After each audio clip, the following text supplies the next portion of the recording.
insan həm dünyanın ən böyük yulduzu, həm də ən çox ittihamlara məruz qalıb mübahisə olunan fiqurlarından biri ola bilərmi?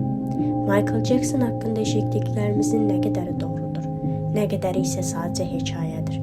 Gəlin bu son zamanlarda prototipinin yaradıldığı filmi danışılan bu məşhur ulduzun reputasiyasına nəzər salaq.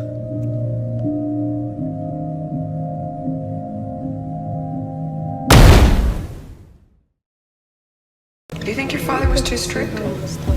He is. No, he's gonna kill me.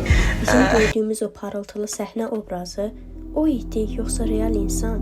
Michael demək olar ki, gözünü açandan səhnədə olub. Onun atası Joe çox sərt və tələbkar idi. Michael da həmişə ən yaxşı olmamaq qorxusunu aşılamışdı. Elə buna görə də Michael normal uşaqlıq yaşamaq əvəzinə fasiləsiz məşqlər və çıxışlarla məşğul olmağa məcbur qalmışdı. Jackson bu dövrü tez-tez tənha keçən, dostsuz və heç vaxt yaşaya bilmədiyi uşaqlığa həsrətlə dolu bir zaman kimi təsvir edirdi. Onun uşaqlıqdakı çətinliyi təkcə bu psixoloji təsirlə bitməmişdi. Atası ona qarşı güc tətbiq etmişdi və Michael şiddətə məruz qalmışdı. Yəni onun heç vaxt normal uşaqlığı olmayıb. Media isə illərlə onu bizə qəribə, eksantrik bir tip kimi təqdim eləmişdi. Amma onun ən səmimi sahibələrinə baxanda qarşımızda dünya ulduzu yox, sanki sadəcə qəlbi qırıq, həssas və sakit bir adam görürük. Burada əsas sual budur. Biz onun gerçək simasını görürdük, yoxsa medianın bizə satdığı o qəribə adam obrazına inanırdıq?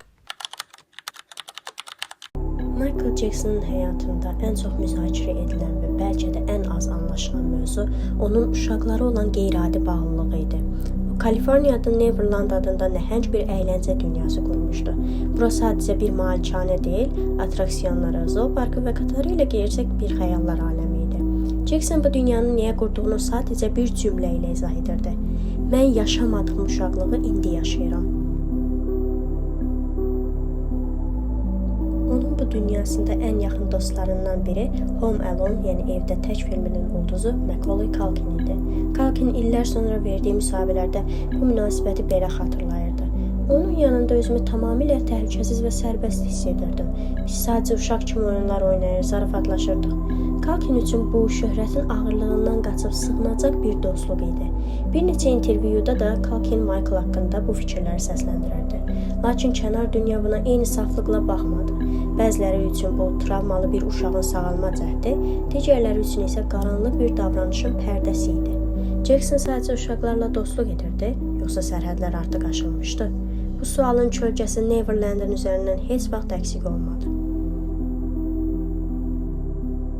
The relationship that you had with Michael Jackson? Had or have? I mean, it's kind of, you know, whatever. Let's go with had. Listen, no, he's a good friend of mine, and he still is. I mean, everything that's going on, I mean, it's unfortunate. It's an unfortunate situation for everyone involved. And what happened at the house? That's what all these things are. You know, that's what's so weird. You know, what did happen? Nothing happened. You know, I mean.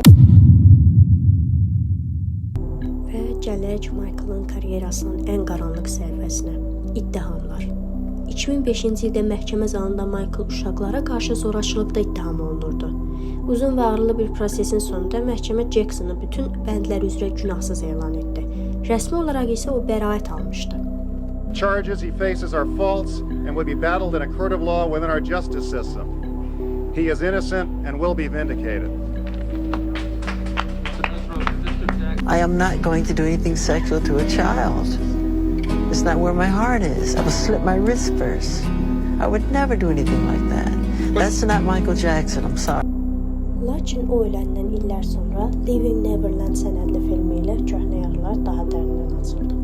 Bu dəfə qarşımızda artıq böyümüş, ailə qurmuş iki şəxs var idi.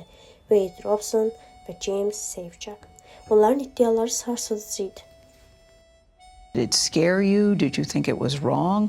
A couple days prior to the abuse starting, he started touching me, just in the sense of like hand on my leg, lots of hugs, kissing my forehead, rubbing my hand. So there'd been this kind of development of physical closeness that was happening already that felt like a father, but just felt amazing.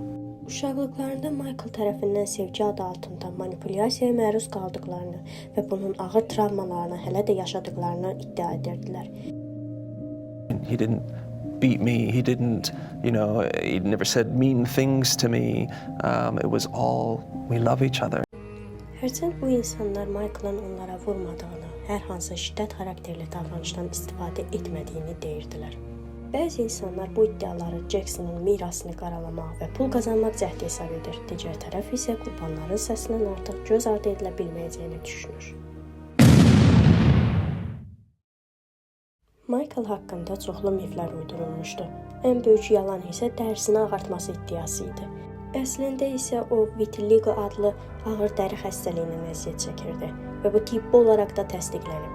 Plastik əməliyyatlara gəlincə, bəli, o əməliyyatlar keçirmişdi, amma medianın dediyi kimi tamamilə başqa birinə çevrilmək üçün deyil, çox vaxt qəzalar və ya psixoloji travmaların nəticəsi olaraq. Onun haqqında eşitdiyimiz hər şeyin arxasında ya bir ağrı, ya da bir tibbi səbəb dayanırdı. Göründüyü kimi media həmişə həqiqəti əks etdirmir. Bütün bu qalmaqalları, ittihamları və şəxsi həyatını bir kənara qoysaq, bir həqiqət dəyişməz qalacaq. Onun sənəti. Jackson sadəcə mahnı oxumurdu, o səhnədə bir şou yaradırdı. Dangerous World Tour zamanı stadionlarda yaşanan o enerjini təsəvvür edin. Videolardan belə hiss etmək mümkündür. İnsanlar onu sadəcə bir saniyə görmək üçün saatlarla hoşunu itirirdi. Ona heyran olan insanlara hörmət və sevgi ilə qarşılayırdı. Xüsusilə Earth Song çıxışı.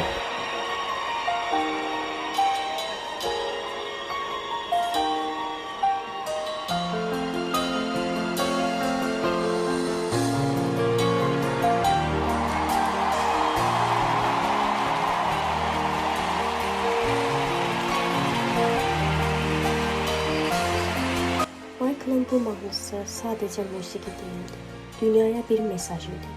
Michael bəlkə də heç vaxt tam anlaşıla bilməyəcək bir tapmacı olaraq qalacaq. Amma onun musiqisi və buraxdığı iz milyonlarla insanın qəlbinə toxunmağa davam edir. Bəlkə də problem ondadır ki, biz Michael Jackson'ı ya tam idealizə edirik, ya da tam demonize. Amma həqiqət çox vaxt bu ikisinin arasındadır.